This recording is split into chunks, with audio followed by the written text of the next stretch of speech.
Assalamualaikum warahmatullahi wabarakatuh. Teman-teman sekalian, kita hari ini akan lanjutkan sharing dan konten tentang libatin Allah. Konten libatin Allah ini sebetulnya konten tentang ilmu akidah dan ma'rifatullah, ilmu tentang yakin kepada Allah dan bagaimana cara bersandar dan bergantung kepada Allah Subhanahu wa taala dengan lebih mengenal kebesaran Allah, baik sifat-sifat Allah, nama-nama Allah, kekuasaan Allah, dan seterusnya. Sehingga dengan kita belajar ma'rifatullah ini, kita jadi tahu bagaimana harusnya kita berinteraksi dengan Allah. Kaifa nata'amal ma'allah fi hayatina. Gimana cara kita melibatkan Allah dalam kehidupan kita sehari-hari. Kenapa penting sekali melibatkan Allah dalam kehidupan kita sehari-hari? Karena sesungguhnya manusia itu tidak bisa hidup hanya dengan mengandalkan dirinya. Orang kalau misalnya cuma mengandalkan dirinya, maka hidupnya akan banyak zalal. Zalal itu banyak trouble, banyak mentoknya. Karena kita ini dhaif, kita ini halu'ah, kita ini ajula, kita ini banyak keterbatasannya. Bahkan cenderungnya manusia itu rugi. Sebagaimana yang kita sering ulang-ulang ayatnya, innal insan lafi khusr. Manusia itu pada dasarnya banyak merugikan diri sendiri, kecuali kalau dia beriman kepada Allah, artinya dia bergantung kepada Allah, illal ladzina amanu, dan seterusnya. Makanya belajar melibatkan Allah itu sesuatu yang sangat darurat ya, sesuatu yang sangat penting dalam kehidupan kita. Kalau kita pengen ada keajaiban dalam hidup kita, atau pengen dikasih jalan keluar ketika kita mentok, atau kita pengen meraih hal-hal yang kita anggap mustahil. Kenapa? Karena kata mustahil itu hanya berlaku untuk kita, tidak berlaku untuk Allah, karena Allah ala kulli syai'in qadir. Banyak hal yang bagi kita itu jauh, tapi bagi Allah dekat. Bagi kita itu besar, tapi bagi Allah itu kecil. Bagi kita itu mahal, bagi Allah itu murah. Bagi kita itu tinggi, nggak terjangkau, bagi Allah itu rendah dan sangat mudah gitu. Bagi kita sulit, bagi Allah itu mudah. Jadi kalau kita hidup hanya dengan mengandalkan diri kita, banyak hal yang akan kita hadapi dengan hanya berkeluh kesah. Tapi kalau kita hidup dengan melibatkan Allah, justru kita akan menjadi orang yang optimis. Lalu ketika kita dapat masalah, kita sabar. Kalau kita dapat nikmat, kita syukur.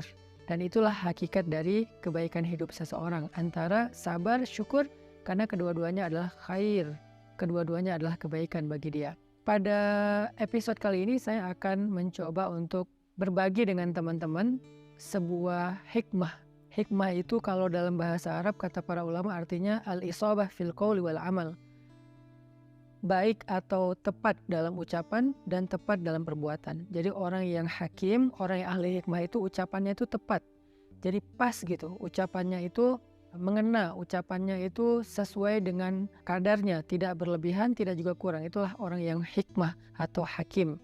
Nah, di antara orang-orang yang hikmah itu nanti kita juga mengenal namanya Luqmanul Hakim. Di dalam Al-Quran ada suratnya, yaitu surat Luqman. Nah, ada banyak sekali hikmah yang disampaikan para ulama tentang bagaimana cara kita melibatkan Allah. Dan hikmah ini pasti diambil dari Al-Quran dan hadis yang kemudian dibahasakan ulang dengan bahasa para ulama. Salah satu kitab yang saya suka banget, yang isinya adalah kumpulan hikmah-hikmah, kumpulan kata-kata yang bijak dan penuh dengan kebaikan, itu adalah kitab Al-Hikam yang ditulis oleh seorang ulama besar dari Mesir yang bernama Ibnu Athaillah As-Sakandari. Nah, beliau menulis kitab hikam yang sangat terkenal. Salah satu di antara hikmah yang luar biasa tentang bagaimana cara kita melibatkan Allah itu, beliau mengatakan, min alamatil i'timad 'alal amal nuqsanur raja' 'inda wujudiz zalal. Salah satu di antara tanda-tanda orang terlalu bergantung kepada ikhtiar, bergantung kepada amalnya, bergantung kepada perbuatannya, bergantung kepada usaha dirinya adalah nuqsanur raja', berkurangnya harapan kepada Allah 'inda wujudiz zalal, ketika ada masalah dalam hidupnya. Maksudnya apa? Seringkali kita gini, kita tuh jadi kayak berani berharap yang baik-baik kepada Allah kalau apa yang kita harapkan itu masih logis. Jadi kita kayak tahu gitu gimana cara mengikhtiarkan hal itu. Kita tahu bagaimana cara mendapatkan hal itu, sehingga kita masih berharap kepada Allah, ya Allah mudahkanlah saya. Misalnya kayak kita pede bisa dapat kerjaan, atau misalnya kita udah ngerasa bahwa insya Allah saya layak mendapatkan pekerjaan itu, sehingga kita mendaftar di sebuah perusahaan. Kita masih berharap kepada Allah supaya Allah mudahkan urusan kita.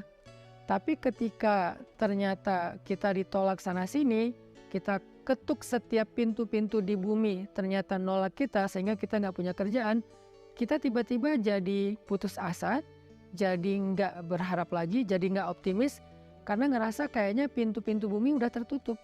Karena ngerasa kayaknya ikhtiar kita itu udah mentok, kayaknya udah nggak ada lagi perusahaan yang bisa kita hubungi gitu. Sehingga ketika pintu-pintu di bumi udah tertutup, kita jadi berkurang juga harapan kita kepada Allah. Padahal orang yang baik dalam melibatkan Allah dalam hidup itu justru di saat pintu-pintu di bumi tertutup, dia masih berharap kepada Allah. Di saat itulah Allah terlibat. Jadi jangan sampai ketika pintu bumi tertutup, manusia meninggalkan kita, jalan-jalan ikhtiar itu kayaknya udah mentok, kita jadi berprasangka buruk dan tidak lagi berani berharap yang baik-baik kepada Allah. Justru ketika keadaan kita lagi sulit, keadaan kita lagi mentok, pintu-pintu di bumi tertutup, manusia meninggalkan kita, justru saat itulah saat kita bisa melibatkan Allah seutuhnya, karena tidak tercampur dengan keyakinan kita kepada makhluk. Dan saat itulah saat yang paling ajaib, saat kita mentok. Maka harusnya ketika kita mentok, ketika kita merasa kayak nggak ada harapan di antara manusia atau di bumi, kita justru semakin besar harapannya kepada Allah Subhanahu wa Ta'ala. Dan itulah cara paling ajaib melibatkan Allah dalam urusan kita. Kayak masalah jodoh misalnya. Ada orang yang dia udah siap menikah, udah punya pekerjaan tetap, punya penghasilan yang baik, kemudian secara penampilan dia juga good looking, orangnya juga baik gitu. Terus dia suka sama seorang cewek. Datanglah dia untuk melamar cewek tersebut. Dan sepertinya cewek itu juga kayaknya perhatian sama dia, sehingga dia nggak tahu GR apa enggak, dia kayak berharap kayaknya nih udah waktunya nih saya serius dan melamar dia. Sebelum dia berangkat ke rumah calon istrinya, dia berdoa kepada Allah, ya Allah mudahkan urusan saya, ya Allah semoga saya bisa menjadi suami yang baik bagi dia, semoga lamaran saya diterima, bla bla bla. Dia berdoa kepada Allah, dia berharap pada Allah karena dia percaya bahwa ada jalan untuk mendapatkan yang dia inginkan. Lalu ketika yang terjadi justru sebaliknya, dia ditolak walaupun dengan cara baik-baik, atau bahkan mungkin dengan cara yang agak sedikit kasar. Perempuan itu menolak dia, atau calon mertuanya yang menolak, ayah dari perempuan itu yang menolak, atau mungkin ada banyak masalah lain yang terjadi sehingga nggak bisalah dia melamar perempuan itu. Apakah dia masih berharap kepada Allah? Kalau dia sudah tidak lagi berharap kepada Allah, berarti selama ini dia sebetulnya lebih bergantung kepada ikhtiarnya, kepada usahanya daripada kepada Allah. Makanya tidak terjadi keajaiban. Bukan begitu cara melibatkan Allah. Justru ketika lamarannya ditolak, saat itulah dia bisa mengandalkan Allah seutuhnya. Karena tidak bisa lagi mengandalkan good looking, gak bisa lagi mengandalkan mapan, gak bisa lagi mengandalkan ikhtiar-ikhtiar manusiawi. Saat itulah dia seutuhnya bisa mengandalkan Allah, dan itulah cara melibatkan Allah untuk mendapatkan keajaiban dalam hidup. Sehingga jangan berputus asa dan jangan nyerah.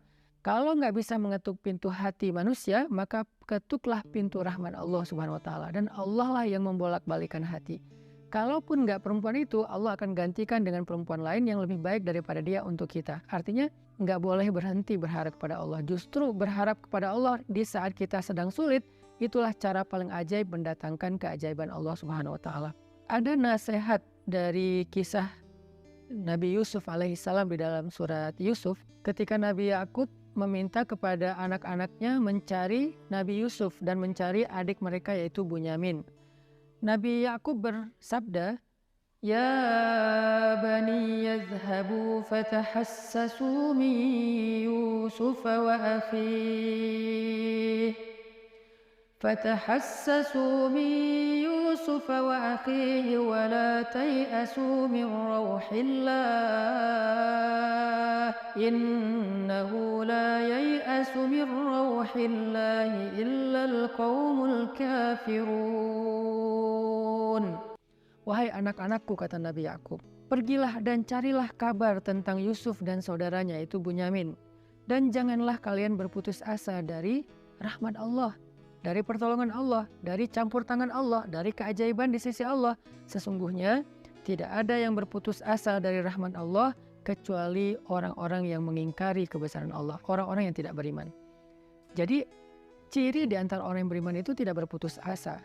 Dan kalimat putus asa ini tidak akan muncul kalau tidak ada zalal, tidak ada masalah, kalau nggak mentok.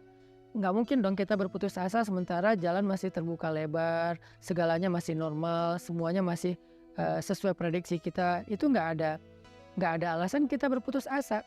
Justru alasan berputus asa itu ketika kita punya masalah, mentok, trouble, error, bla bla bla.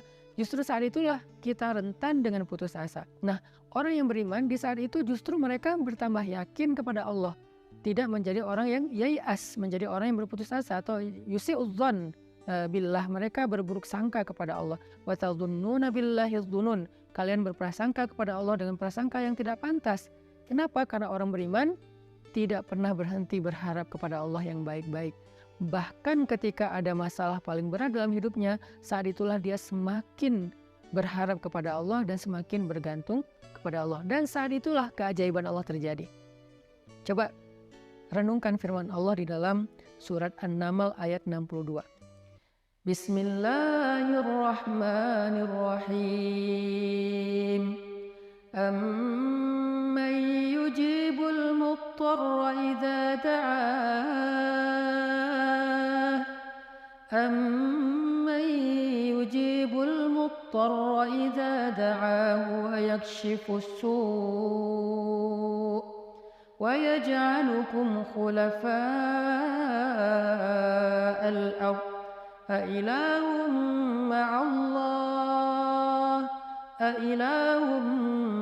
مَّعَ اللَّهِ قَلِيلًا مَّا تَذَكَّرُونَ. Siapakah yang akan memperkenankan doa orang-orang yang sedang kesulitan jika dia berdoa kepada Allah dan kemudian menghilangkan keburukan dari mereka dan menjadikan kalian sebagai pemimpin-pemimpin di muka bumi? Apakah ada ilah yang patut disembah bersama dengan Allah? Qalilan ma tazakkarun, sedikit sekali apa yang kalian mengerti. Siapakah yang akan menjawab doa orang yang